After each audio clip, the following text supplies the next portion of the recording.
जय जय माँ, जय जय माँ, जय माँ, जय माँ, जय जय माँ।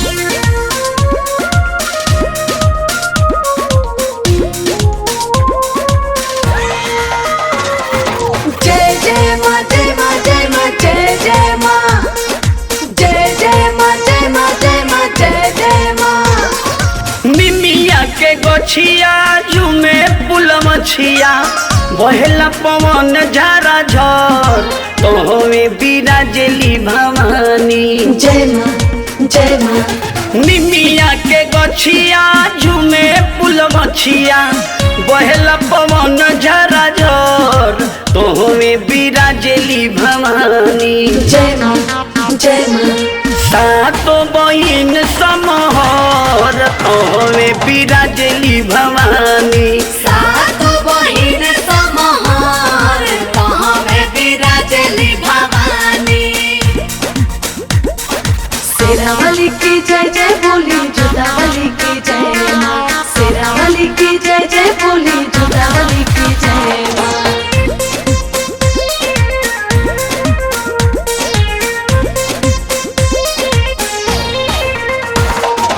जोगिनी जतिनी जहाँ जाली हाव भाव में रहे छह छह नित निमिया के छाँव में। जय माँ, जय माँ।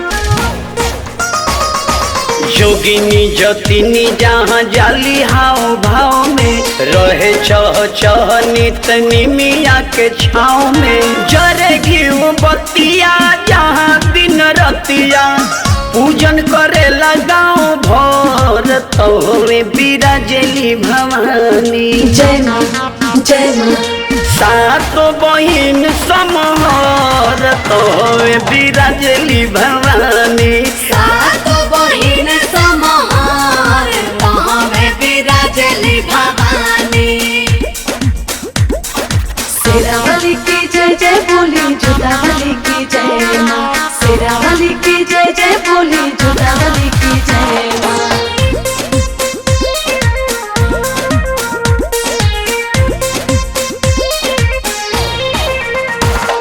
लेके लौंगिया के पनिया मलिनिया माई के मनावतारी गाई के भजनिया। जय माँ, जय माँ। लेके लौंगिया के पनिया मलिनिया माई के मनावतारी गाई के भजनिया। बभनु के पुतावा पर समहुतवा सेवा में शरीक अंबर तोहमे बिराजली भवानी। जय माँ, जय माँ।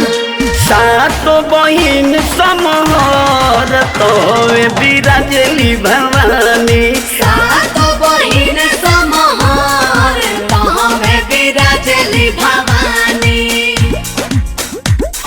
शेरावाली की जय जय बोली जोतावाली की जय माँ। शेरावाली की जय जय बोली जोतावाली की जय माँ।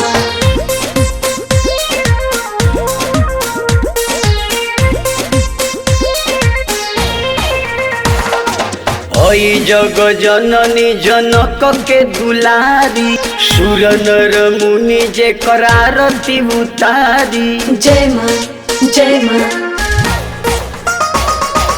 ओई जग जननी जनक के दुलारी सुर नर मुनि जे कर आरती उतारी।